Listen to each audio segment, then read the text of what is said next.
Hey, what up, everybody? Welcome to the channel. Hope you're having a fantastic day, just a great day.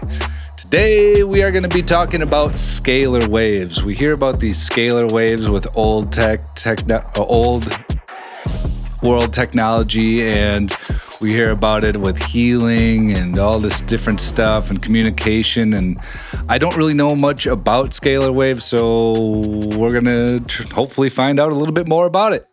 Let's get straight into it.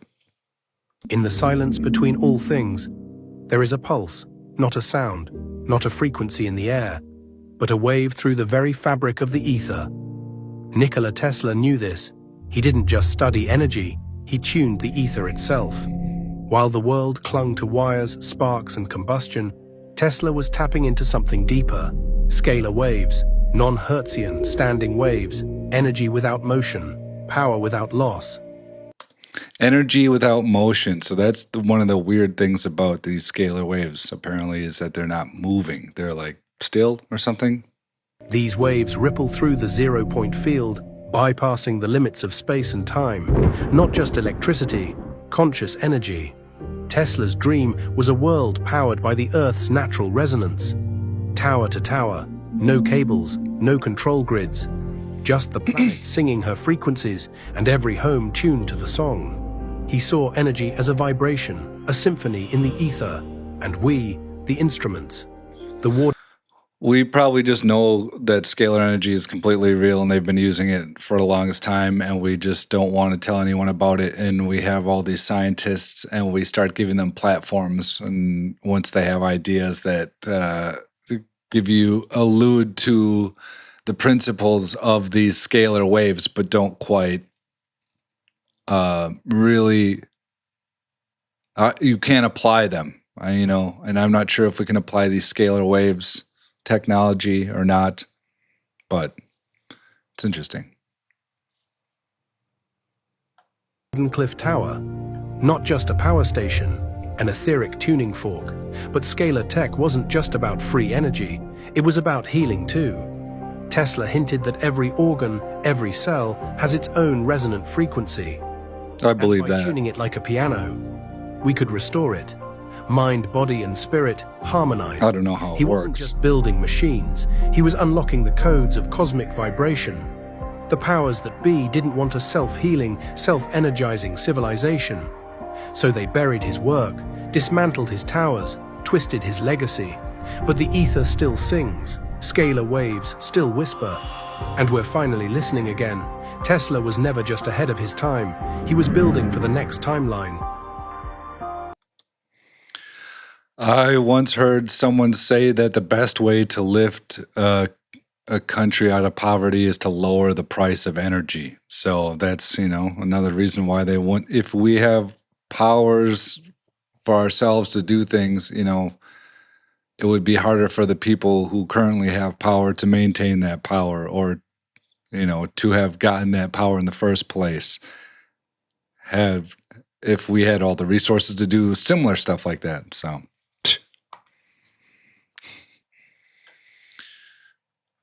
what I was kind of thinking was that, how repeatable are these patterns? I know we're told that we have images of galaxies and it looks like this spiral and stuff like that. I couldn't prove it with my eyes. I couldn't prove it with the telescope that I own. I'm not sure, but it makes sense. But how predictable is that spiral? Like, can we predict exactly where the planets are going to be if we have so much information? Or how much information do we need until we can predict the rest of the position of all the other planets that are in there? Because, yeah, you zoom out far enough and it seems like a more obvious pattern. But when you zoom in, it gets less obvious depending on the zoom that you're in. Because I just think about my perspective as a human, and it seems very chaotic, and in the sense that it doesn't look like some nice little pattern that I follow or something. It does. I'm not just in some one spiral on one plane of something. Like, I don't fully understand, but interesting. Top of the document, it says approved for release for 2001. Well, the government's really slow. It was actually only just released yesterday. Anyway, and there's some blacked out sections in there, which means it's still classified. It's the CIA's talk about Nikola Tesla and his scalar waves. I don't know if you know what scalar waves are, but they're a different form of energy propagation that have no transverse components. We think in terms of Hertzian waves, which have frequency and amplitude. Well, a scalar wave doesn't work that way. Is Nikola Tesla's longitudinal propagation, instead of actually having cycles, it actually has voltage. So it's not measured in cycles or frequency, but in volts. And So it's not measured in cycles or frequency. It's measured in volts. So how do we build that into the idea that some of these buildings were using scalar waves? That's what I'm wondering. this has been long rumored, no conspiracy crap. I mean, that scalar waves, which the government actually got from Nikola Tesla, is the basis for, they call it the dark weapon. There have been confirmations from many people that this is not conspiracy stuff, because I hate conspiracy crap. Some conspiracies are true, however. Most, however, are the ramblings of BS lunatics. But hey, you know, if you don't trust the CIA, who are you going to trust? It's a document on their own website. I'll give you another link below, too, that'll give you an example if you don't know what a scalar wave is. But it is a fact, by the way, that there were two huge trunks when Nikola Tesla died that went missing. They were confiscated, and the United States government actually admits to having those, but they're not available for public viewing at all. They never have been. Never. It's confirmed that A, two trunks went missing when Nikola Tesla died, and two, the government admits, let me use that word again, admits that they have the trunks. Anyway, please check out the, now, I want those trunks. Let's get those trunks. What do you think? So what is scalar? So scalar is what makes up the universe, right? They used to think that basically in between all the tiny, tiny little particles of the universe, you know, these neutrons and protons and all these things, that there was empty space. Well, it's not. It's actually scalar particles. Scalar is not just a particle, but it's also a wave. And actually, if you break the tiniest, tiniest little particles in this universe down, they're waves. But scalar is unique because basically how you get a scalar wave is basically it happens when a positive wave meets a negative wave, and then that creates a flat wave. And that flat wave is kind of what triggers this reset. That can be incredibly healing. I don't know how that works and why that would work, that you can just do that. Why two waves meeting each other just cancels each other out or makes things neutral, and that's good or okay or balanced or something. Maybe that's completely true and that's exactly how it works, and I just don't understand it.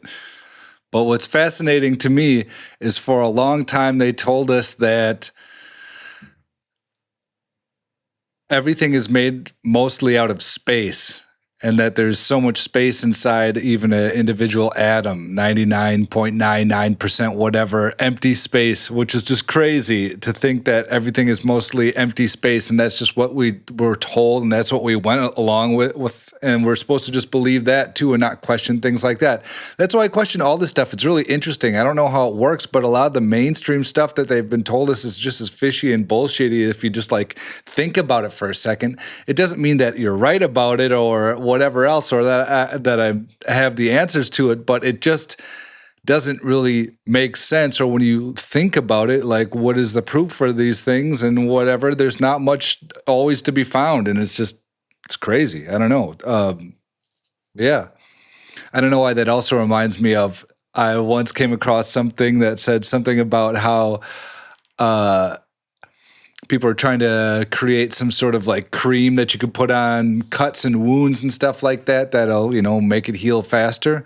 But what they found, instead of putting like stem cells or some sort of cells that you're supposed to put on that part of your body, instead of specific cells and needing a lot of different creams, they figured out that our body actually has a matrix, like a a think of like maybe like I don't know, scaffolding, and cells grow on that scaffolding, and where you have scars is where you have like weak scaffolding. So some people that don't heal well is also don't make that scaffolding very well or whatever.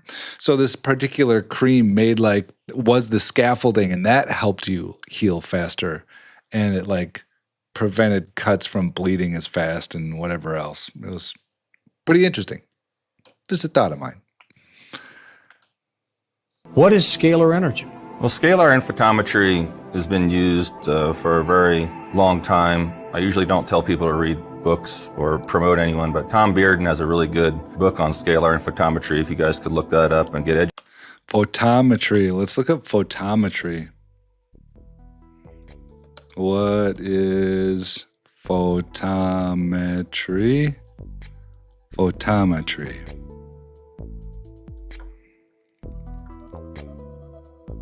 Photometry is the science of measuring visible light as it is perceived by the human eye.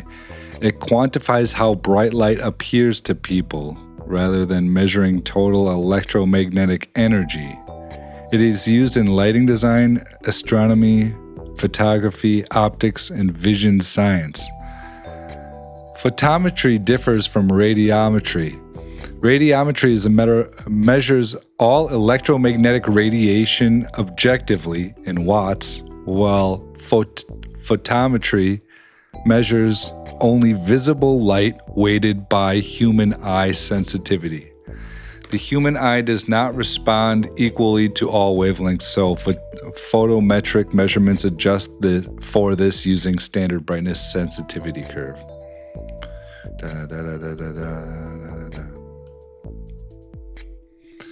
Example, two lamps can emit the same total energy, but if one emits more green light where human vision is most sensitive, photometry will rate it as brighter even if radiometric power is equal. So was that what he was talking about? I don't think that was exactly what he was talking about. Let's look back. What did it say? What is scalar energy? Well, photometry. It is. It says it down here. But whatever. We'll go to the next one. It is hard to completely verify, but still very well documented. Nikola Tesla converted the engine of a Pierce Arrow car with his nephew in 1931 in Buffalo, New York, in the United States. They apparently removed the gasoline engine and replaced it with a brushless AC electric motor. The motor was powered by a cosmic energy power receiver, harnessing the energy from the atmosphere and creating an atmospheric-based car running on free energy. Although this is not electroculture, it would certainly prove that it's possible to harness this atmospheric energy in many ways. It is hard. I didn't know if that's true. If that's true, that Nikola Tesla was also working on a wireless electric car like that. I mean, that would be so sweet, would it not? I mean, geez, Louise.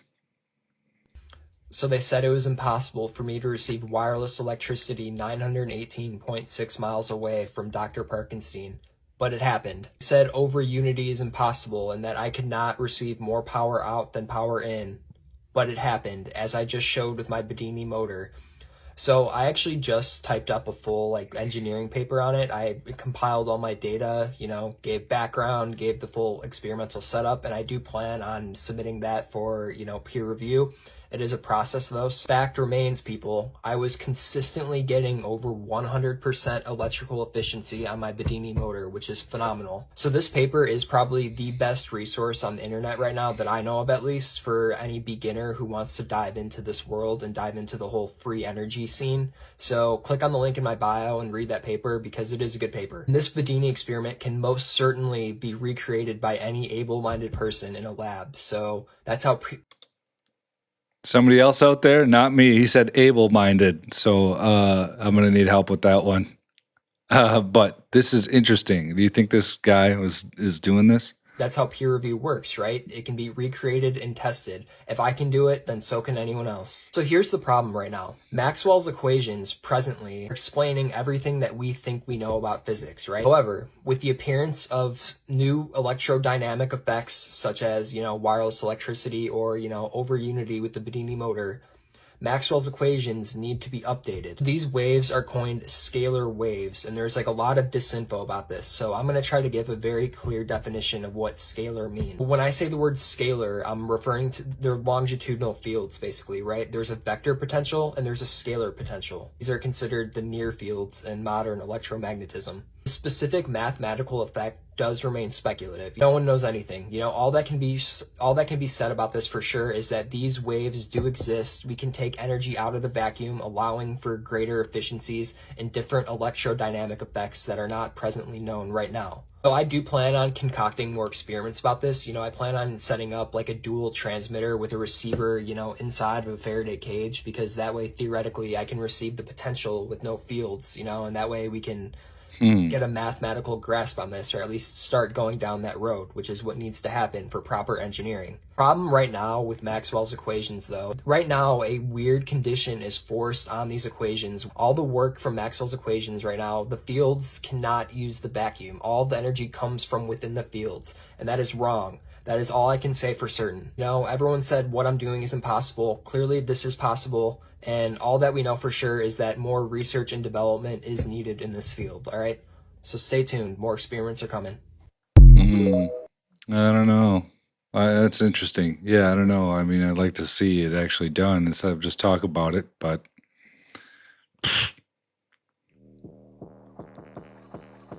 either way, I think we'll call it there for today. I hope you learned a little bit more about scalar waves, or so some of the things. So it said that it wasn't something that had a frequency and that didn't have. It was measured in voltage, I think, and that these waves aren't moving, and that some of the healing happens when it's maybe balanced. They're balanced out. And I don't know. I don't really get it. Either way, I hope you guys have a lovely day. Please like and subscribe if you like my videos. That would really help out. I appreciate it. And have a lovely rest of the day. Like I said, I'll see you next day. I'll see you tomorrow. Have a good one.